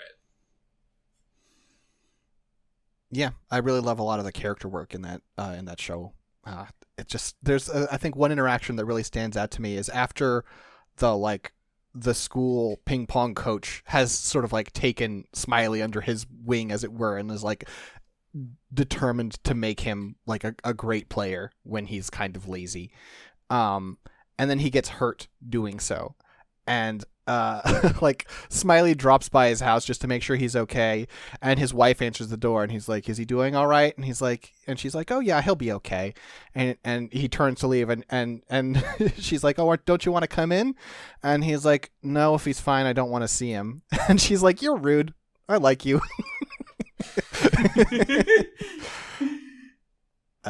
It's just there's some charming and very unusual character writing that speaks a lot to me. Mm-hmm. Mm-hmm. Well, Kyrie, I don't know what your last one's gonna be. That's want to talk about a fucking toy commercial? I mean, we already kind of have talked about a toy commercial. We kind of have, but we're talking even more explicit. I am talking about a show that is very near and dear to my heart. It's Yu-Gi-Oh!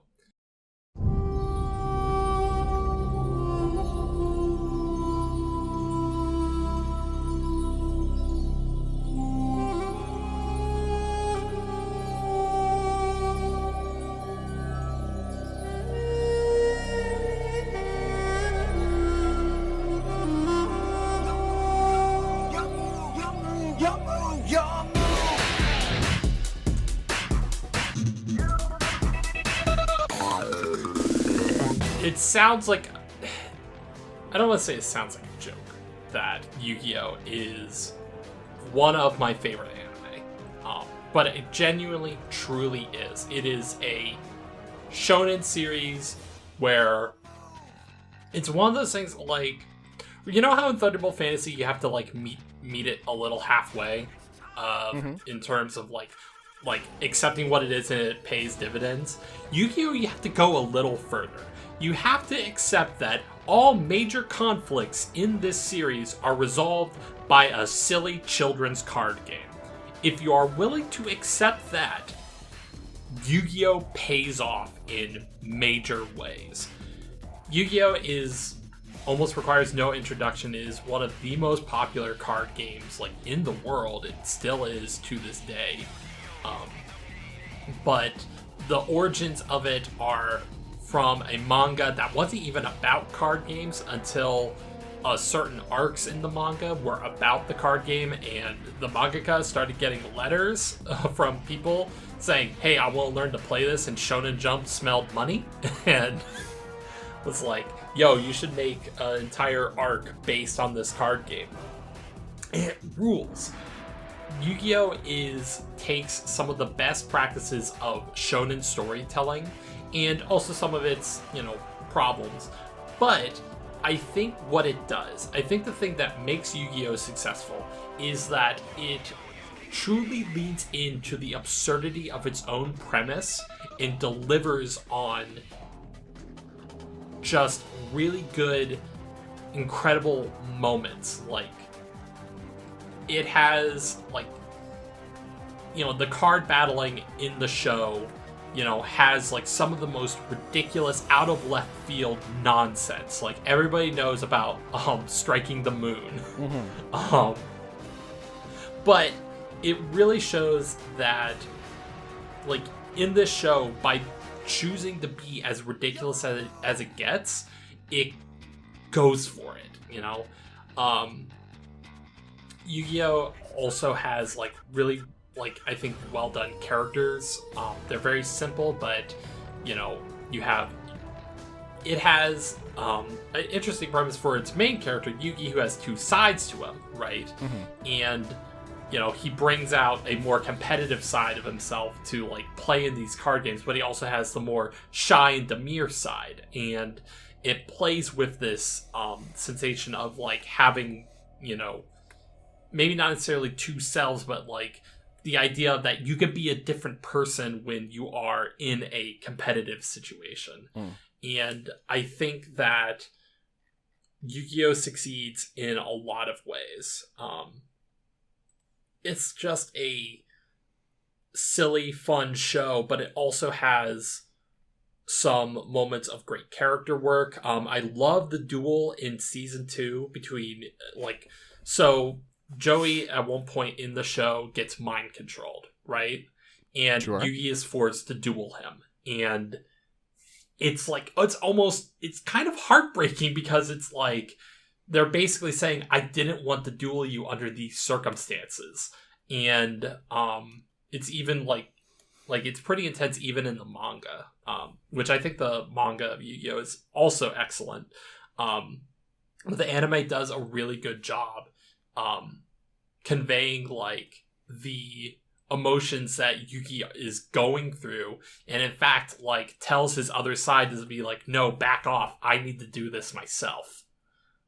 It's a really fantastic moment in that show, and everybody kind of knows about its English dub. Its English dub is a little notorious, but I think its English dub does a really good job at capturing the energy and silliness of the original Japanese in a major way. I think, Dan Green, the voice of Yugi, he voices both sides of Yugi, and he does, like, it's so night and day, like, the Yugi voices he does. Like, you would swear it's different people, but he captures that character so effectively.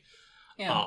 There's a reason why you also call the character Joey, too. Yes, yeah, like, he's Joe Nucci in the Japanese version, but, like, I have just such an affection for, like, the English dub. It's, like, and it's also just easier for people to, more people are familiar with the English dub, but at the same time, like, they made smart choices in the English dub to, like, capture the, like, attitudes and ideas behind the characters. And it's just like, it's classic shonen like storytelling, but with a pretty fucked up card game. But it's just so fun. I love Yu-Gi-Oh! To death. Like, Yu-Gi-Oh! Was the first manga I ever got. Like, I was into the show. Like, it was kind of, in a way, one of the first shows that I recognized. So, like, oh, this is anime. This is like a different thing than, like Western cartoons or whatever.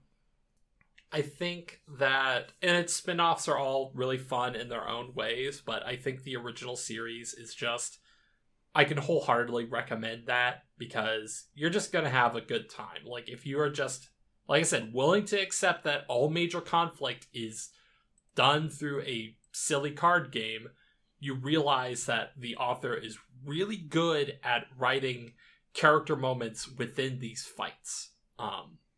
And it's just, gosh, I adore Yu-Gi-Oh! Shoutouts to like the Export Audio Network doing Attention Duelists and going through season 0 of Yu-Gi-Oh! And eventually getting to the main show. I can't wait until we get there. Yeah, the very undercovered season 0. Yes. Yeah, we did. There was a point where I for 24 hours I just nonstop had Yu-Gi-Oh! Queued up on my PC and was streaming it to our Discord, and people just like hop in and hop out and watch some. And by the end, I had like a Yu-Gi-Oh! Hangover, but it was fun. It was a lot of fun. And you played a little bit of the card game with me as well, and it's like, it is a joy to experience it, I think. And it's very near and dear to me, in a lot of ways. But I just think it is like, to me, it is like one of the best shonen stories out there. Yeah. I'm on the other end of the spectrum. I want one of the best shoujo stories out there because my last pick is Futari wa Pretty Cure.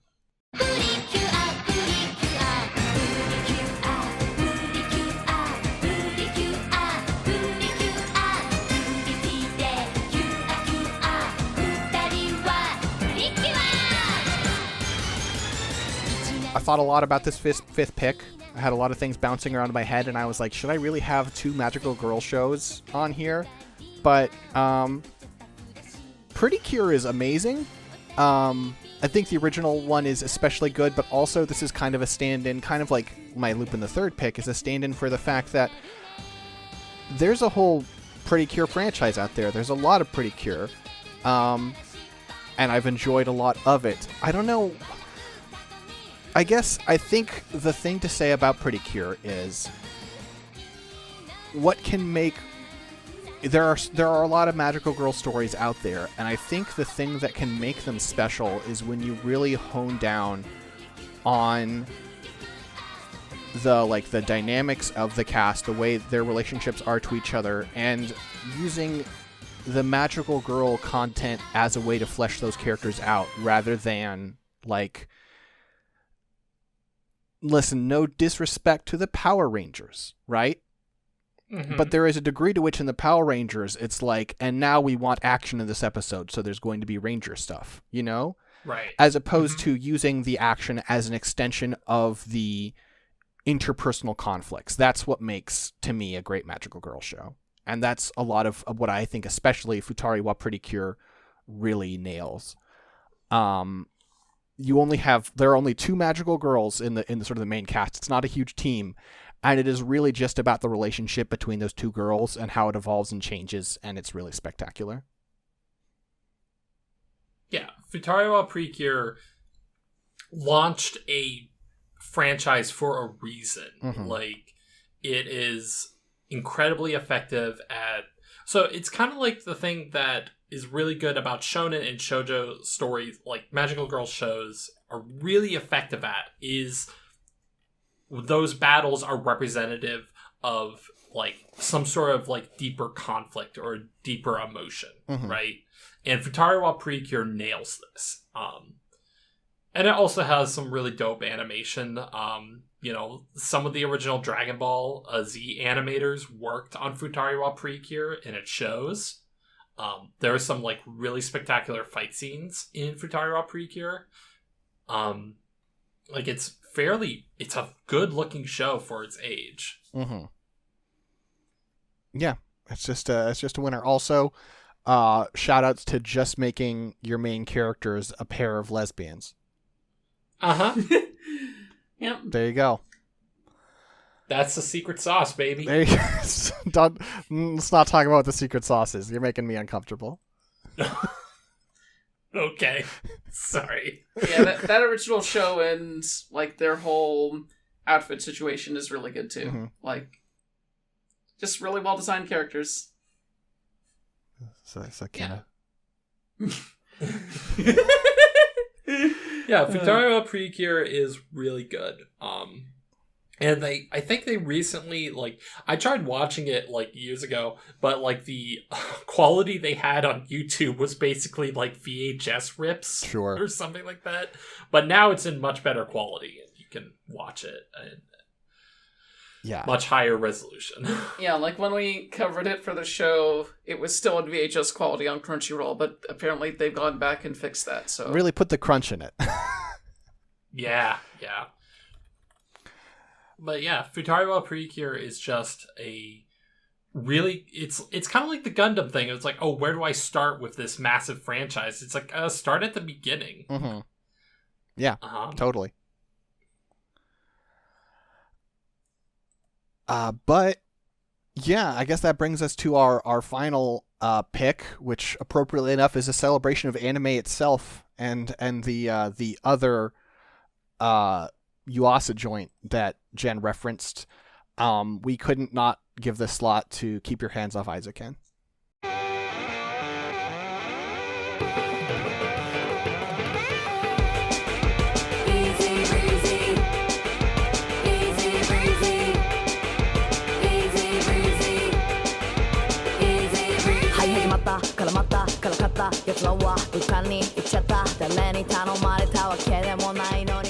It was our anime of the year last year, and it will probably be our anime of the year for many years to come. Yeah, but not for the Anime of the Year podcast. I know, but I'm just saying, keep your hands off Isaacen is gonna cast a long shadow in those awards, because it has, like, in some ways there are elements of, like, all the shows that we listed today, like, have elements present in Isaacen in some way, shape, or form. It's not like a battle show or anything like that, but it has, it uses the creative process, and it uses the act of creating anime as a representation of characters' deeper emotions and deeper conflicts. The three girls in the center of Isaacen are incredibly compelling and extremely well written.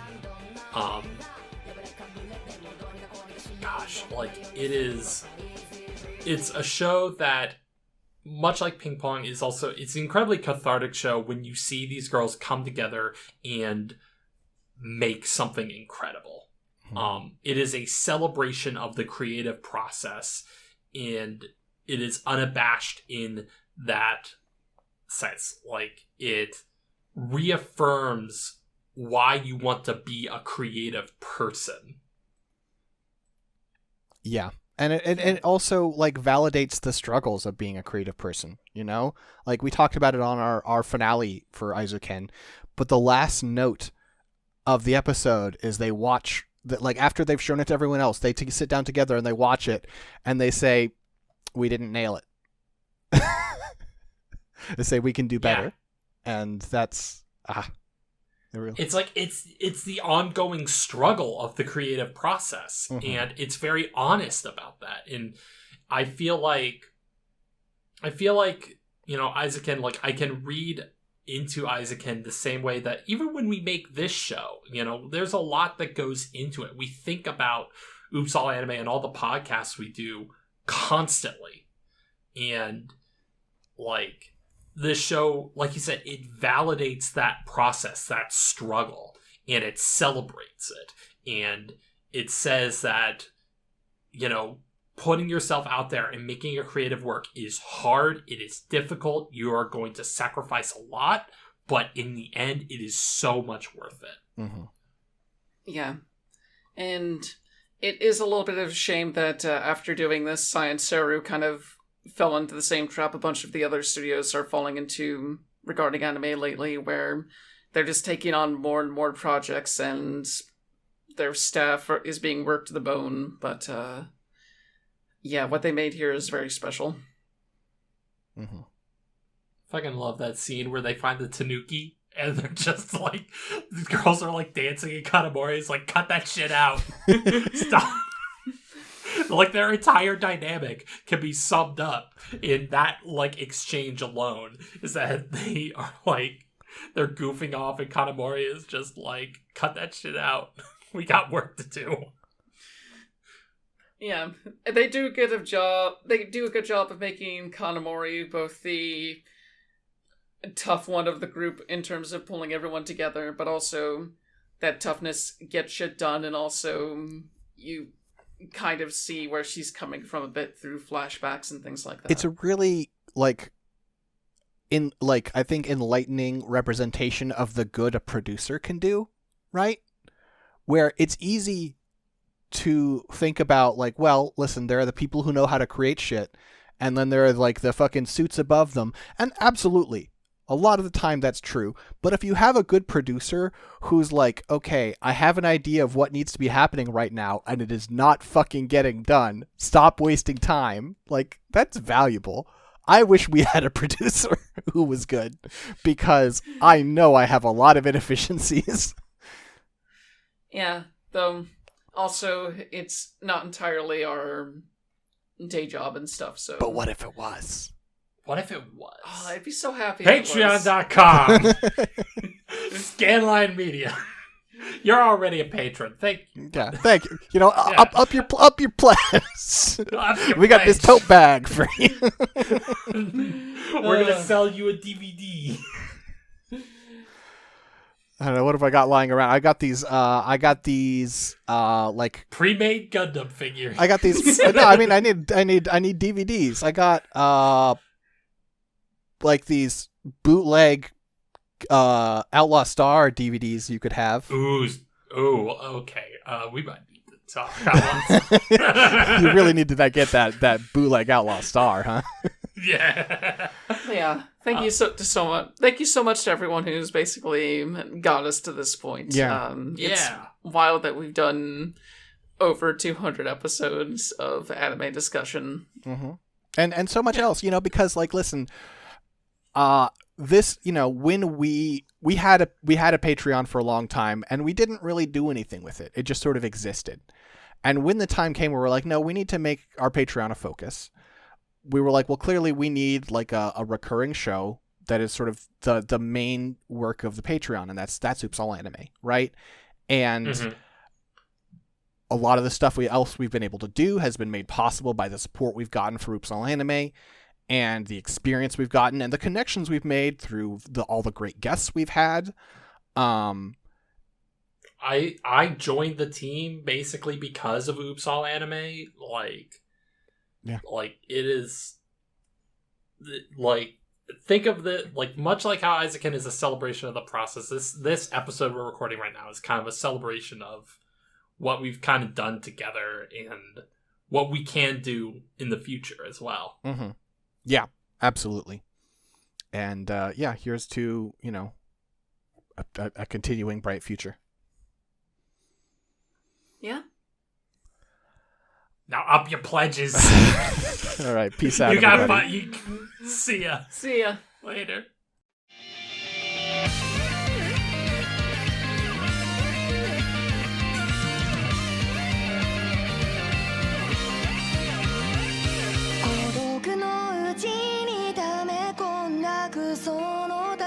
どうしたってずっと言葉にできずに幼さゆえ